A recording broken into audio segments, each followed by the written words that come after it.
Bueno, en esta clase vamos a presentar los fundamentos de las tecnologías WAN, sobre todo para entender las diferencias con las tecnologías LAN y poder después avanzar sobre las redes IP que se montan sobre estas tecnologías WAN y sobre tecnologías LAN.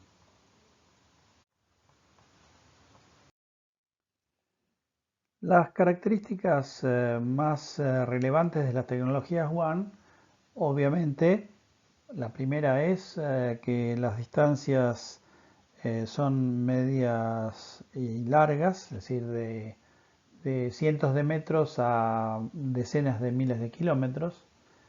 Y justamente esta característica es la que hace que el ancho de banda sea más caro, es decir, es más caro transmitir bits a mediana y larga distancia que a corta distancia. Por ende, como el costo del ancho de banda es caro, hay que buscar su mayor aprovechamiento y eso es lo que determina que las tecnologías WAN estén diseñadas para minimizar, por ejemplo, entre otras cosas, el overhead, es decir, los encabezados respecto del payload.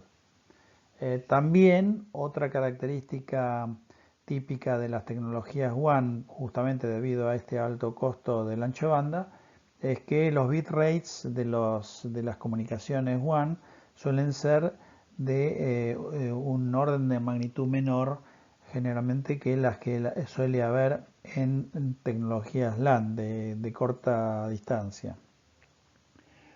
Otro aspecto interesante a tener en cuenta es el de la tasa de errores.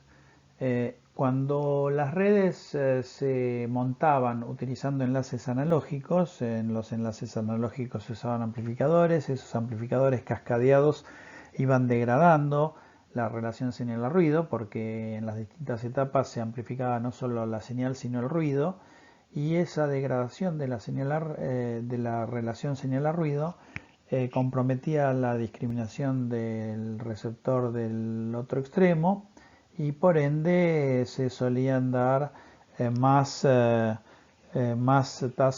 tasa mayor de errores en la transmisión. Entonces, en las soluciones de WAN con enlaces analógicos se solían aplicar controles fuertes de errores, es decir, control de detección y retransmisión, detección de errores con retransmisión de tramas y también todo lo que tenía que ver con control de secuencia y era algo típicamente usado en las capas, por ejemplo, en la capa 2 de las redes de conmutación de paquetes X25. Con el surgimiento de los enlaces digitales, donde en realidad para digamos poder transmitir más lejos se empezaron a usar repeaters, es decir, regeneradoras de señal en lugar de simples amplificadores. Entonces de esa manera se desacoplaba el ruido en cada etapa y no se tenía esa degradación de la relación señal-ruido que había en las transmisiones analógicas y por ende la tasa de errores era mucho más baja y era estrictamente la que se producía por la influencia, por la aparición de ruido impulsivo que generalmente modificaba alguna ráfaga de bits y por ende en estas soluciones solo se detecta errores y una vez que se detecta errores se descarta pero no se retransmite y los que se encargan de retransmitir eventualmente los datos que se perdieron son los protocolos de capa superior que viajan encapsulados dentro de los mensajes protocolares de las tecnologías WAN, digamos que suelen estar soportadas en enlaces digitales.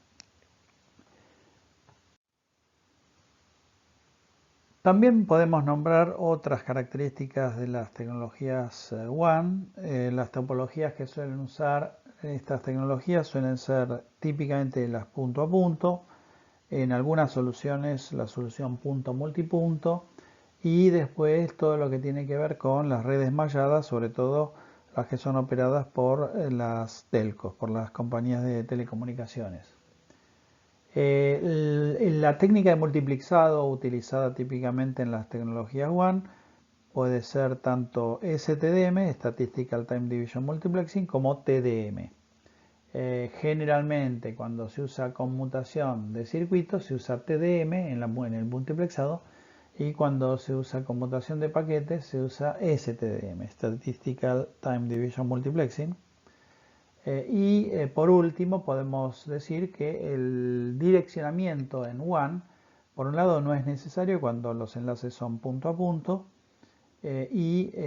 podría haber direccionamiento sobre todo en enlaces punto a multipunto, como por ejemplo HDLC o SDLC, y también en las redes como las redes X25 o las redes FrameRay ATM.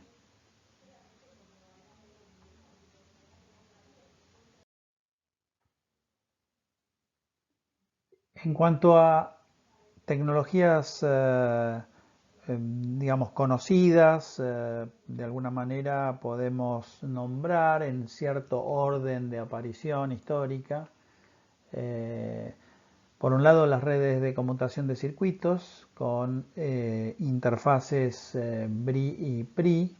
Entonces, las redes ISDN son redes que justamente usan conmutación de circuito y multiplexado de tipo TDM. Y los dos típicos accesos que soportaban estas redes eran el, el BRI, el BRI, que trabajaba a 200 kilobits por segundo, y el PRI, que trabajaba a típicamente 2 megabits, y donde se multiplexaba en canales TDM de 64 kilobits cada uno, con un canal de control en cada una de estas interfaces de acceso a la red ISDN.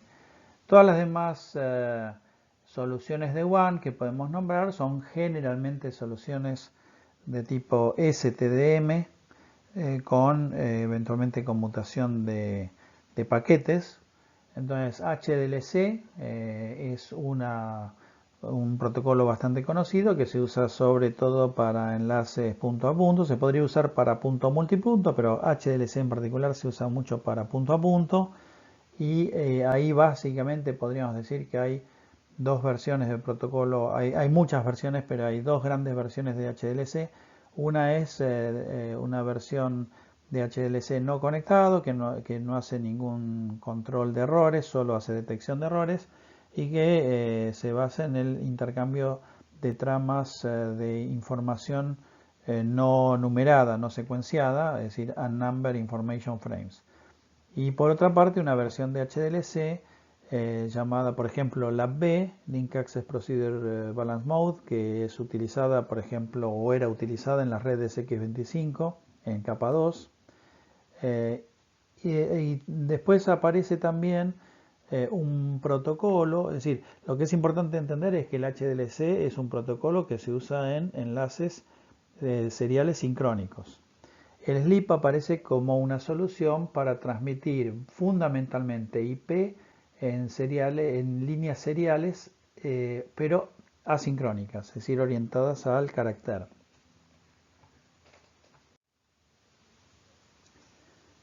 De todos modos, el SLIP, Serial Line Internet Protocol, es un protocolo que se pensó para el acceso típicamente por línea dial-up, usando modems, acceso a servidores típicamente en los campus universitarios. Estamos hablando de los años 70, 80. Y el SLIP fue, digamos, reemplazado posteriormente por una versión mejorada que se llamó el PPP, Point to Point Protocol, primero en su versión asincrónica para reemplazar el SLIP en todo lo que eran las líneas dial-up, y luego en su versión sincrónica para reemplazar justamente al HDLC en los enlaces punto a punto. También las telcos, las compañías de telecomunicaciones, empiezan a ofrecer soluciones de conectividad de datos, por ejemplo, utilizando protocolo X25, que Justamente es una solución de 3 capas, donde en capa 2 se implementa HDLC-LAB sobre enlaces seriales sincrónicos, y en capa 3 conmutación de paquetes usando protocolo X25, que es un protocolo típicamente orientado a circuitos virtuales conmutados, con la posibilidad de soportar algunos circuitos virtuales permanentes, algunos PVCs, pero sobre todo pensada para SVCs. X25 es una solución que ya, digamos, prácticamente está en desuso, y a lo sumo se puede llegar a ver X25 en algunos cajeros que todavía trabajan a baja velocidad, utilizando a cajeros automáticos, estamos hablando, utilizando X25 como protocolo de comunicación. También está el freno relay, cuando las telcos empiezan a evolucionar y empiezan a implementar técnicas digitales de transmisión en todos sus vínculos, bajan las tasas de error, por ende no es necesario implementar controles fuertes de errores. Entonces aparece el freno relay como primer solución de Fast Packet Switching. En aquella época se hablaba de Fast Packet Switching para las soluciones de freno relay y ATM, comparado con las velocidades más bajas que se trabajaban en las redes X25. Entonces, freno relay pasa a ser una tecnología también de conmutación de tramas en realidad, pero más sencilla, sin un control fuerte de errores, y fundamentalmente orientada a la provisión de servicio de Permanent Virtual Circuit, circuito virtual permanente. Y en la evolución que tienen las telcos aparece también el ATM, Asynchronous Transfer Mode, que es una solución de conmutación de paquetes, pero de paquetes de longitud fija, llamadas celdas, y con provisión de servicios con, digamos, ciertas calidades de servicio garantizadas. Es decir, que el ATM pasa a ser, digamos, lo que se llama un ISDN de banda ancha, un servicio de red de datos de servicios integrados, pero digamos wideband, no narrowband como era el ISDN BRIPRI. Luego, en la evolución de las telcos, de las redes de las telcos para brindar servicios a sus clientes, aparece el MPLS, que es el Multi-Protocol Labeling Switching, que es una solución basada en tecnología IP, donde IP transporta lo que sea sobre IP. Entonces, etiquetando los datagramas IP que circulan por la red de la telco, se puede diferenciar el tráfico de un cliente con otro, y incluso tráfico de distintos tipos de tráfico para los mismos clientes, para dentro de un mismo cliente. Por último, las empresas de telecomunicaciones en los últimos años ofrecen también soluciones a través de sus redes, que pueden ser redes MPLS o incluso redes de otros protocolos hasta propietarios. Y cuando la solución que ofrecen es una solución típicamente punto a punto para algún cliente, le ofrecen como interfaz un port Ethernet. Entonces esas soluciones se llaman soluciones de enlaces LAN to LAN. Y la tecnología que se utiliza para enviar los paquetes, las tramas en realidad de LAN, de un extremo al otro de la red de la telco, es una solución basada en el concepto de Remote Bridge. Entonces, como vimos, estos son todas las tecnologías eh, más conocidas. Puede haber algunas otras que no hemos nombrado. A continuación, en esta clase hablaremos más en particular de el HDLC, digamos, pero el no conectado para enlaces digitales punto a punto, y el PPP, tanto para accesos sincrónicos punto a punto como para accesos dial-up. El protocolo HDLC por High Data Link Control es un protocolo que se utiliza en enlaces punto a punto, típicamente podría ser punto multipunto, pero típicamente se usa en enlaces punto a punto sincrónicos. Entonces, como todo enlace sincrónico, en todo momento tiene que haber un tren de bits que se transmite y se recibe. Entonces, mientras no se transmite y se recibe en datos, se transmite lo que se llaman flags. Los flags son octetos cuya secuencia binaria es un 0, 6 unos, un 0. Es decir, que si no hay datos para transmitir en el enlace, que generalmente es full duplex, en los dos sentidos se transmiten flags uno tras otro. Cuando se tiene alguna trama para transmitir, se deja de transmitir el flag, se empieza a transmitir la trama y cuando se termina de transmitir la trama se sigue transmitiendo flags. Si hubiese muchas tramas para transmitir, basta con transmitir un flag para separar una trama de otra. Como el flag se podría repetir dentro de los datos, es decir, dentro de los datos podría haber una combinación de un 0, 6 unos, un 0, para garantizar la transparencia de los datos, lo que se utiliza es un mecanismo llamado de bit stuffing and stuffing. ¿En qué consiste? El transmisor, cuando empieza a transmitir los datos, si tiene después de un 0 5 unos para transmitir, automáticamente después del quinto 1 inserta un 0. No importa qué es lo que siga después. Es decir, que si fuesen más de 5 unos seguidos de datos, quedaría un 0 insertado. Si fuesen un 0, 5 unos, un 0, quedaría un 0, 5 unos y 2 ceros. Es decir, de esa manera se inserta ese bit 0 después de 5 unos seguidos. En el lado del receptor se hace el bit unstuffing. ¿El bit unstuffing en qué consiste? Cuando se detecta un 0 y 5 unos, si lo que sigue es un 0, es dato.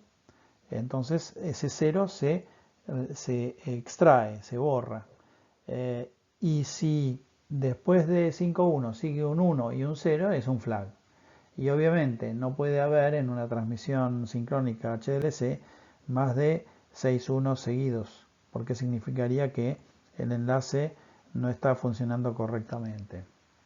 Entonces, para garantizar la transparencia de los datos, es decir, para hacer el framing, el HLC lo que usa es la técnica de los flags. Y para garantizar la transparencia de los datos transmitidos en cada trama, se utiliza el mecanismo de bit stuffing. Y también lo que podemos decir es que en HLC, cuando el enlace es punto a punto y encima no hay una tasa de errores importante, es decir, típicamente es un enlace digital bastante bien diseñado, que respeta las longitudes máximas para, digamos, las especificaciones de potencia de transmisión, digamos, de potencia de transmisión y para las especificaciones de discriminación señal a ruido. Entonces, en esos casos, se puede hacer una simple detección de errores a través de un frame check sequence con un CRC al final de la trama y en el encabezado de la trama simplemente hace falta indicar que es una trama de datos no numerada, es decir, en el segundo octeto de la trama se especifica un octeto que representa la secuencia de 6 ceros y 2 unos. Es decir, de esa manera se está indicando que es una trama HDLC, a Number Information Frame.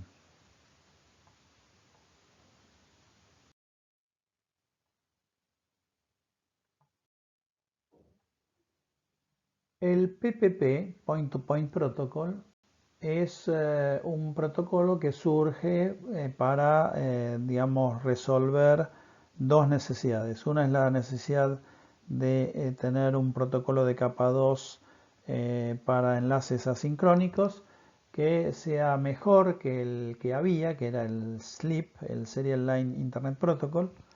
Y entonces aparece el PPP asincrónico que trabaja sobre enlaces asincrónicos orientados a carácter y que, digamos, supera, digamos, la prestación del SLIP. Pero también viene a mejorar el HLC que se usaba en los enlaces sincrónicos. Entonces, para resolver esto, el PPP implementa un mecanismo que permite encapsular distintos protocolos dentro de la trama de capa 2, es decir, dentro de la trama PPP. Y, por ejemplo, de esta manera permite encapsular IP o IPX o algún protocolo bridgeado y protocolos de control. El, Además, el PPP puede trabajar en distintas modalidades, single link, multilink. Multilink sería para poder hacer una especie de balanceo de carga. También, bueno, como dijimos, soporta enlaces sincrónicos y asincrónicos. Y además, respecto, por ejemplo, de las versiones como la de Sleep, incorpora el concepto de, es decir, mecanismo de autenticación que permite justamente darle mayor seguridad al acceso y por otra parte también un mecanismo de compresión, sobre todo de compresión de encabezados en vistas a mejorar el aprovechamiento del ancho de banda disminuyendo lo más posible el overhead. Entonces, por un lado, como dijimos, PPP digamos, permite el multiplexado de distintos protocolos dentro de la trama PPP.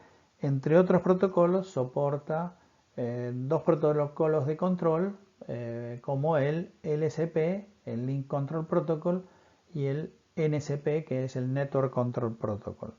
El LSP lo que permite es negociar entre las entidades que están dialogando con PPP, negociar ciertos parámetros de nivel de enlace de datos, como podría ser en el caso de los enlaces asincrónicos, la cantidad de bits de datos, si soporta o no paridad, ese tipo de digamos, parámetros de configuración del enlace. Y por otra parte también permite negociar con el NSP, por ejemplo con el IPCP, el Control Protocol para IP, o el IPXCP, pero por ejemplo el IPCP permite negociar parámetros propios de IP entre las dos entidades PPP. Entonces esto justamente para enlaces asincrónicos dial-up usando modems permitía que la estación de trabajo que se conecta vía dial-up a un access server para entrar a una red IP, por ejemplo, de un campus o de internet, eh, lo que podía hacer es negociar contra el servidor de acceso qué dirección y qué máscara iba a usar para la interfaz de acceso, cuál es la default gateway, cuál es el DNS server.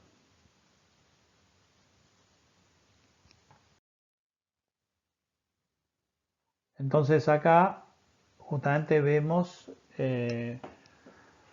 digamos, una arquitectura, digamos, de cómo se arquitectura la solución de PPP. Entonces, PPP típicamente trabajando sobre medio físico, sincrónico o asincrónico, es decir, siempre estamos hablando de enlaces seriales. Implementación de mecanismos de autenticación. Esto se negocia justamente con el LSP, con el Link Control Protocol, que permite negociar entre otras cosas, por ejemplo, el mecanismo de autenticación para el acceso.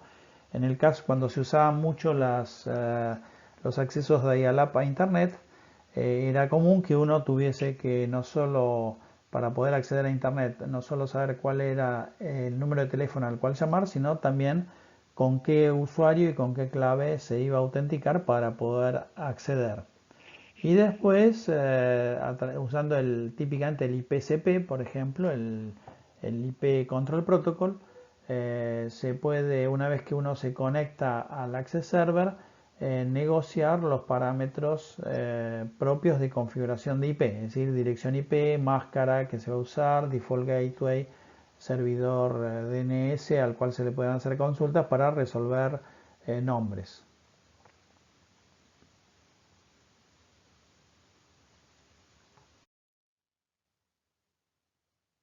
Entonces, acá vemos la estructura de la trama PPP. Entonces, en este caso, tenemos como ejemplo, eh, acá tenemos una trama, esto típicamente es la trama la asincrónica, también podría ser la asincrónica. Eh, Como ven, se parece bastante a la trama HDLC, es decir, que típicamente acá tenemos el address, un campo de control, tenemos el frame check sequence y los datos. Pero algo particular que se agrega en la trama PPP respecto de la HDLC que habíamos visto es que se incorpora el concepto de el campo protocol. Ese campo protocol en definitiva es un campo de 2 octetos y en definitiva en ese campo se especifica cuál es el protocolo que viene encapsulado acá adentro. Es decir, típicamente acá adentro puede venir IP, puede venir el IP Control Protocol o el IPX o cualquier otro, o incluso se podría usar digamos, en la trama PPP para hacer bridging y por ende lo que viene acá adentro es una trama MAC. Es decir que se puede especificar acá, digamos, en el protocol number el que se hace bridging y por ende adentro lo que viene encapsulado en los datos es una trama MAC.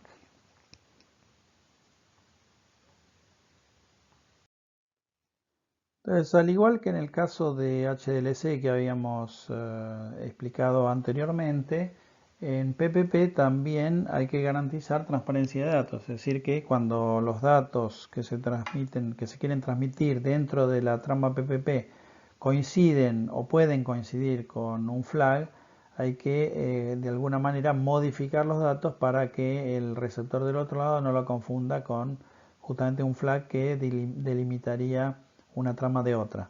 Entonces, en el caso del PPP sincrónico se hace exactamente lo mismo que se hace en HDLC sincrónico, que es hacer el bit stuffing, es decir, los flags son los que ya conocimos, que es un 0, 6 bit en 1 y un 0, y por ende, cuando el transmisor tiene 5 unos seguidos para transmitir, inserta un 0 después de esos 5 bits para que no sean confundidos con un flag.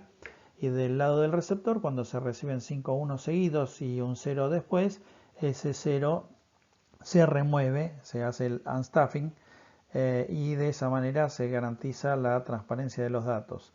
Obviamente cuando el receptor recibe un 0, 6 unos y un 0, entiende que es un flag. En el caso de el PPP asincrónico, se usa justamente un carácter cuyo código justamente es un 0, 6 unos y un 0, pero es un carácter y lo que se hace es para evitar que si dentro de los datos yo tuviese algún carácter que se parece al de un flag, recordemos que por más que transmitamos en modo orientado a carácter, el contenido de los datos no tienen por qué ser solo texto, es decir, que puede ser digamos, cualquier combinación de bits de datos. Por ende, tengo que garantizar la transparencia de datos y en ese caso lo que se hace es, cuando tengo que transmitir un carácter que es igual al carácter, digamos, del flag, lo que se hace es se envía un carácter que se llama data link escape y después se envía el dato que se quería enviar, que coincide, por ejemplo, con el flag. Lo mismo se hace cuando el dato coincide con el data link escape. Y del otro lado, cada vez que se recibe un data link escape, se remueve, es decir, se remueve el data link escape y se toma el carácter siguiente como dato y no como un carácter de control, es decir, no se lo toma ni como un flag ni como un data link escape.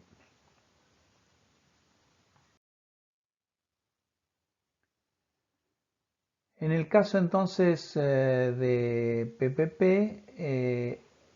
sobre todo cuando estamos trabajando sobre un acceso dial-up, es decir, por red telefónica conmutada usando modems, o también podría ser el caso de una conexión punto a punto, pero esto que vamos a explicar acá es fundamentalmente aplicado a acceso dial-up por red telefónica conmutada. Entonces primero se establece el enlace, justamente se hace que uno de los modems disque por línea dial-up y establezca el circuito telefónico con el otro extremo. Los modems se intercambian portadoras, se establece el enlace digamos a nivel físico y a partir de ahí se intercambian los caracteres asincrónicos. Entonces, al intercambiar los caracteres asincrónicos, se pueden intercambiar también tramas PPP y se pueden intercambiar mensajes PPP que contienen mensajes protocolares del Link Control Protocol. Entonces, los mensajes del Link Control Protocol lo que permiten es, como dijimos antes, negociar parámetros de la capa más baja. Típicamente, por ejemplo, no solo si se trabaja con la cantidad de bits de datos que se usan en cada carácter, sino si se trabaja o no con eh, algún tipo de paridad y también si se utiliza algún mecanismo de autenticación. Entonces, hay dos protocolos típicos de autenticación que se soportan en PPP. Uno es el PAP y otro es el CHAP. Entonces el PAP sería el Password Authentication Protocol, es un mecanismo muy sencillo, trivial, donde se pide usuario y clave. En cambio el CHAP, que es el Challenge Authentication Protocol, es un mecanismo de tipo Challenge Response, un poco más robusto, que digamos sobre todo resiste ataques de tipo de man in the middle. Si hay alguien escuchando el intercambio de mensajes, no puede tomar nota de cuál es el usuario y la clave porque como siempre va cambiando el challenge, no tiene sentido recordar cuál es el challenge y el response que hay que entrar porque la próxima vez que entren va a pedir otro challenge el servidor y por ende digamos el atacante no va a poder saber cómo acceder. Y después de toda la determinación, digamos, de los parámetros del enlace y de todo lo que es el autenticado para poder hacer seguro el acceso, eh, viene la fase de negociación de la configuración del protocolo de capa de red, es decir, por ejemplo, si vamos a usar IP, todo lo que es negociación para que la estación que está accediendo a la red a través del Access Server pueda saber con qué IP y con qué máscara va a trabajar, con qué default gateway y con qué servidor, digamos, de DNS, por ejemplo. Entonces, como dijimos, el PAP, es decir, el PPP soporta dos protocolos de autenticación, el PAP, que es el Password Authentication Protocol, que es un método sensible, es muy simple de autenticación basado en el uso de un nombre de usuario y una contraseña, y el CHAP, el Challenge Authentication Protocol, Challenge Response Authentication Protocol, que usa un handshake de tres vías con Challenge Response usando típicamente una función de hash y que periódicamente, digamos, va modificando el challenge que va a utilizar. Entonces, a modo de resumen, de conclusión, tenemos que recordar que las tecnologías WAN han sido diseñadas para fundamentalmente obtener el mayor aprovechamiento posible del ancho de banda y esto se traduce en el menor overhead posible dado por la relación entre los encabezados y el payload de las tramas que transportan los datos útiles.